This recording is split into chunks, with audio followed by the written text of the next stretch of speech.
ओम नमो भगवते वासुदेवाय। सभी मित्रों को जय श्री राम। बहुत दिनों के बाद आप लोगों के समक्ष में उपस्थित हुआ हूँ। आज बुद्ध पूर्णिमा है और बुद्ध पूर्णिमा के बारे में ही मैं आप लोगों को कुछ तत्वों को मैं बताना चाहता हूँ, जो कि हमारे समाज में कुछ लोगों के बीच में भ्रांतियाँ फैल गई है।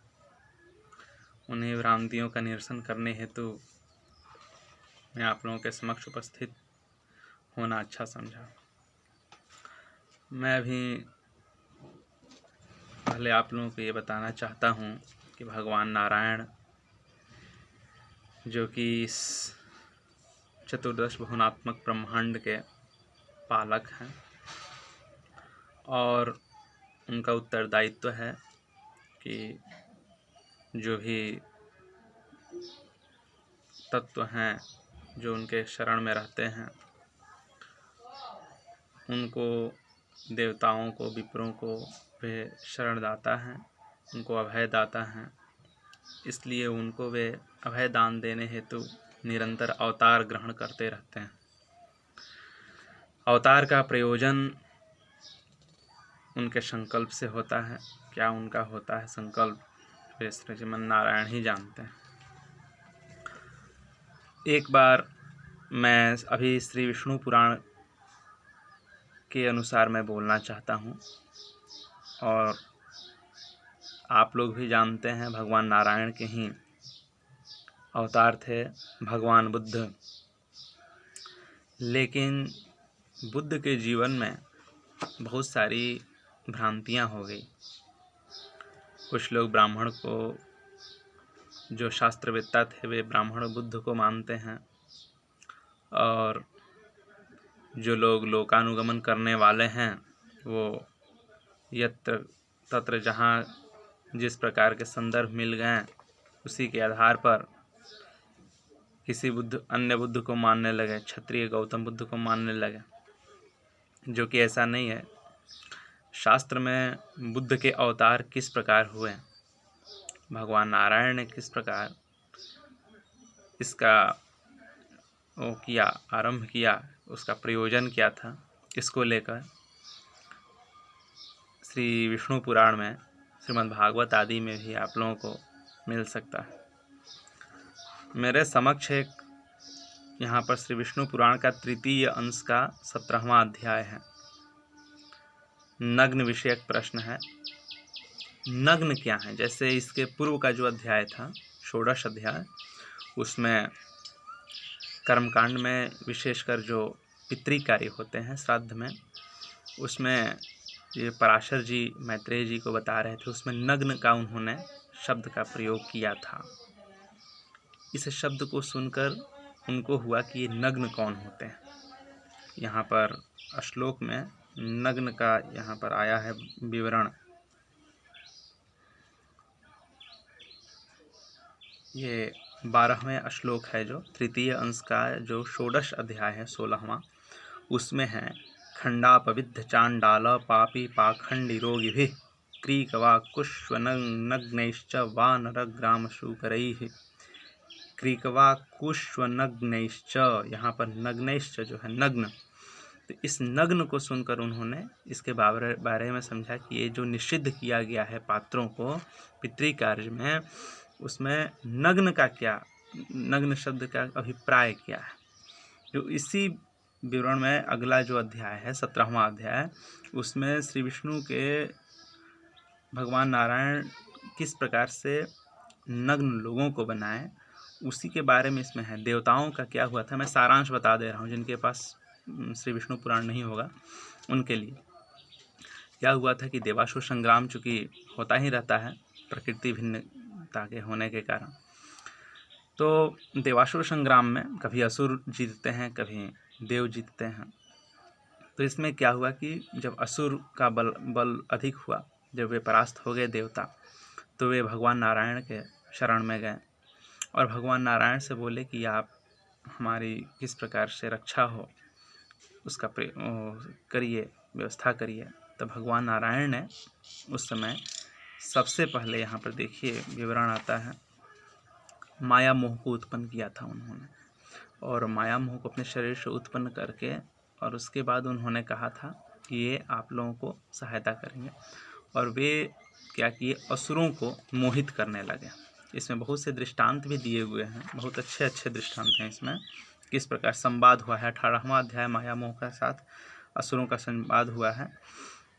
तो चूँकि असुर क्या होते थे कि वे तपस्या करके और देवताओं से बलवान हो रहे थे, और देवताओं को दबाने के लिए ही उनका तप होता था। तो उस तप में कामना था, इसलिए उनका वह तप उनको मार डाला या फिर उनको भ्रांत कर दिया। कभी भी तपस्या इत्यादि का जो प्रयोजन होता है, जब अधिकारी विशेष के हाथ में जब उचित विद्या जाता है तब उसका उन्नति होता है। अनधिकार से जो प्राप्त किया जाता है विद्या, वह अपने आप को पराभव में डालने वाला होता है। इससे सिद्ध होता है, जैसे असुरों ने तप का आश्रय तो लिया, लेकिन तप ज्ञान का हेतु हो ऐसा उनका कामना नहीं था। उनकी भावना थी कि इससे हम देवताओं को पीड़ित करें। और देवता क्या हैं? देवता सत्वगुण में स्थित रहने वाले विशेष हैं, जीव विशेष हैं। तो इस प्रकार से उनको दंभ के कारण वे जो तप कर रहे थे, इसी को हटाने हेतु भगवान नारायण ने माया मोह को उत्पन्न किया, और उन्होंने कहा कि आप ऐसा करिए कि इनको विरत कर दीजिए तप से विरत करने के लिए उन्होंने उनको बहुत सारे उपदेश दिए। जो आज आप लोग बौद्ध धर्म को देखते हैं, वो सारे के सारे उपदेश उस समय भगवान नारायण ने ही किए थे। देखिए यहाँ पर हम एक दो बात यहाँ पर कहना चाहेंगे। जैसे यहाँ पर उन्होंने कहा, विज्ञानम मयमेवै तद् अशेषम अवगच्छत बुद्धध्वम में वचः सम्यक बुधैरेवमिहोदितम्। यानी उन्होंने कहा कि यह संपूर्ण जगत ज्ञानमय है, विज्ञानमय है, और मेरे वाक्यों पर ध्यान दो। बुद्ध जनों का ऐसा ही मत है कि यह संसार अनाधार है, भ्रमजन्य पदार्थों की प्रतीति पर ही स्थिर है तथा रागादि दोषों से दूषित है। इस संसार संकट में जीव अत्यंत भटकता रहा है। इस प्रकार बुद्ध्यध्वम यानी जानो, समझो, बुद्ध्यत जानो, इस प्रकार कह करके उन्होंने कर्मकांड से उनको विरत कर दिया। और उन्होंने कहा कि ये कर्मकांड जो है, इससे तुम लोगों का कोई कार्य साधने वाला नहीं है। देखिए क्या होता है, बिना कर्म के ज्ञान नहीं होता। बिना कर्म में प्रवृत्ति हुए, बिना इंद्रियों के थके आपको बोध प्राप्त होगा ही नहीं। चित्त की स्थिरता तब होती है जब कर्म करते करते उसके बाद निवृत्ति धीरे होने लगता है। जब कर्म से विरत होने का जब पहले अनासक्ति होता है, कर्म करते हुए पहले तो आदमी तीनों गुणों से युक्त होगा, फिर आसक्ति रहेगा तब तक, उसके बाद फिर अनासक्त होने लगेगा, फिर अनासक्त होते होते स्वयं व उसमें अंदर ज्ञान उत्पन्न हो जाएगा। तो इस मार्ग को उन्होंने छुड़ाकर भगवान नारायण ने, चूँकि माया मोह के ही उत्पन्न करने वाले थे, उन्होंने कहा कि ये सब छोड़ दो, सीधे सीधे ज्ञान मार्ग में प्रविष्ट हो जाओ। अब ये जो शॉर्टकट की जो उन्होंने मार्ग जो अपना लिया बुद्ध के बातों को मानने वाले असुरों ने, यही उनका पराभव का हेतु हो गया। तो त्रयी को उन्होंने त्याग दिया। त्रयी अर्थात ऋग्, यजुः, साम इत्यादि जो श्रुतियाँ हैं, श्रुति के जो वाक्य हैं, उन वेद वाक्यों का त्याग करने के कारण वे नग्न कहलाने लगे, और नग्न ही बुद्ध बन गए। बुद्ध को मानने वाले बौद्ध हो गए, और बुद्ध धर्म अर्थात वहीं जो भगवान नारायण के जो माया मोह रूप या फिर ये जो बुद्धावतार थे, उन्होंने जो उपदेश दिया वही बौद्ध अवतार है। और इसका प्रयोजन यही था, असुरों को भ्रांत करना, असुरों को अपने तपस्या से विरत करना, ताकि वे देवताओं को दबाएं नहीं।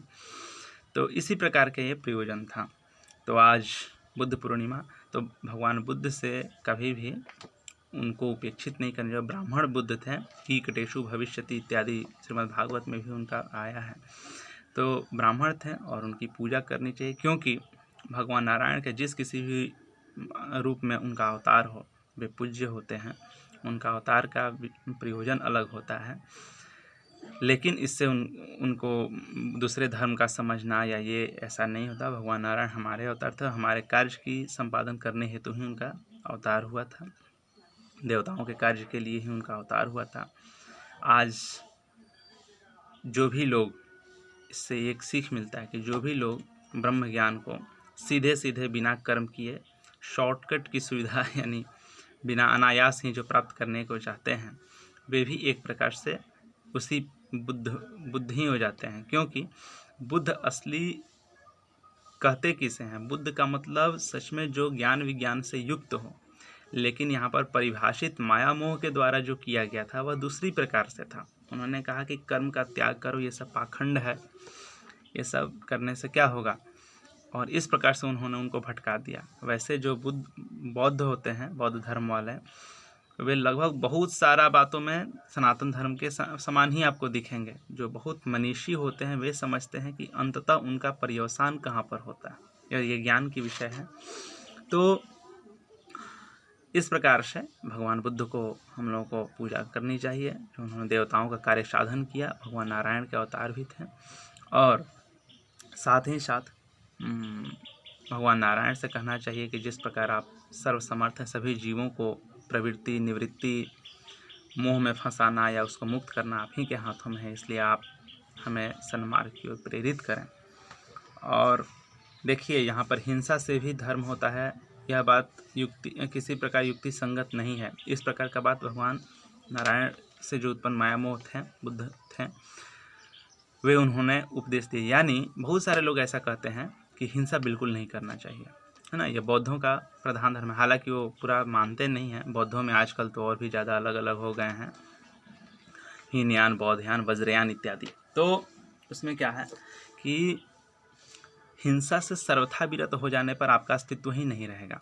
बौद्ध धर्म में सबसे बड़ी कमियां क्या हो गई कि हिंसा से अगर कोई विरत हो जाए तो संसार ही नहीं चलेगा।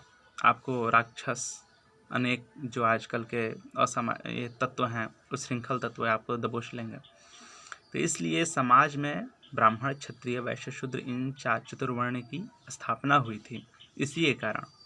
और लेकिन ये जो बौद्ध धर्म वाले होते हैं, ये लोग नहीं मानते इसे। शून्यवादी भी इन्हें कहते हैं। आप लोग अगर अध्ययन करेंगे उपनिषद इत्यादि का, तो उसमें भगवान शंकराचार्य ने इनको शून्यवादी भी कहा है। शून्यवादी होते हैं, और ये माया मोह उत्पन्न करने, ऐसे बात माया मोह के द्वारा जो इनका उपदेश हुआ था, ये पूर्णतया वेद विरोधी, और ये जो अनायास ही ब्रह्म को प्राप्त करने वाला, बुद्धत्व को प्राप्त करने वाला इनका मार्ग था, इसलिए ये गर्हित हो गए। उसके बाद तो ये वेद विरोधी भी हो गए, उसके बाद ब्राह्मण विरोधी हो गए, देवता विरोधी हो गए। इसके कारण राक्षसत्व को आज प्राप्त कर ली। आज देख ही रहे हैं, पूरा चाइना बुद्धिस्ट ही है।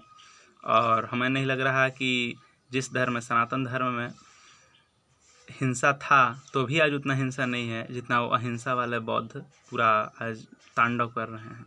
तो इसलिए कभी भी वेद सापेक्ष जो भी कदम होता है वहीं आपको श्रेय का कारक होता है, अन्यथा आपको क्या होगा, वही होगा जो उनका हुआ, बौद्धों का हुआ। इसलिए यहीं आज ये बुद्ध पूर्णिमा के अवसर पर हमने आप लोगों को उद्बोधित किया। चलिए, फिर से आप लोगों के दर्शन का अभिलाषा रखते हुए मैं आप लोगों से विदा लेता हूँ। जय श्रीमन नारायण।